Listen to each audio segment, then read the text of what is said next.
Euh, je pense qu'il faut repositionner les choses effectivement dans ce qui va nous arriver dans 25 ans. Aujourd'hui, euh, les éléments importants nous paraissent être le changement climatique et les modifications de la structuration de la société.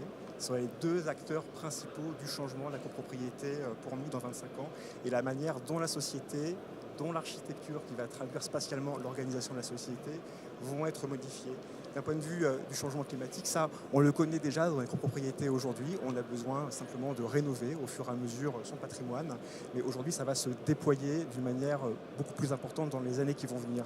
Dans 25 ans, on peut imaginer que les copropriétés seront évidemment toutes adaptées à un changement climatique, on l'espère, le moins contrasté possible, mais néanmoins en place. Un changement par rapport à des étés plus chauds, par rapport peut-être à des hivers plus froid. Et cette copropriété, ça va être une copropriété qui va s'organiser aussi par rapport à ça, qui va savoir gérer son patrimoine sur le long terme. Donc en fait, la copropriété dans 25 ans, c'est quelque chose qui s'organise dès maintenant avec des plans d'anticipation pour arriver à des bâtiments qui vont pouvoir gérer, et on l'espère de manière le plus passive possible, sans utiliser des dispositifs techniques type climatisation ou autre chauffage beaucoup plus lourd, de manière passive, de façon à réduire les dépenses énergétiques, vont pouvoir s'adapter au climat.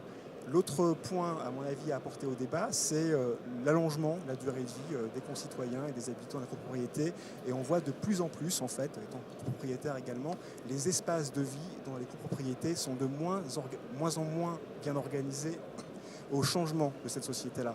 Il y a d'une part le vieillissement de la population, donc l'adaptation des espaces. Et on peut espérer que demain, peut-être contrairement à ce qu'a prévu la loi Elan, mais demain, c'est que l'ensemble des espaces seront entièrement adaptés au handicap et aux personnes à mobilité réduite, et en même temps qu'il y aura de plus en plus d'espaces communs, parce que je pense que dans 25 ans, on est amenés, nous, tous, à partager de plus en plus de choses. Ça veut dire qu'en tant que copropriétaire, la copro demain, ça ne sera pas simplement une addition de propriétés individuelles déguisées en lot.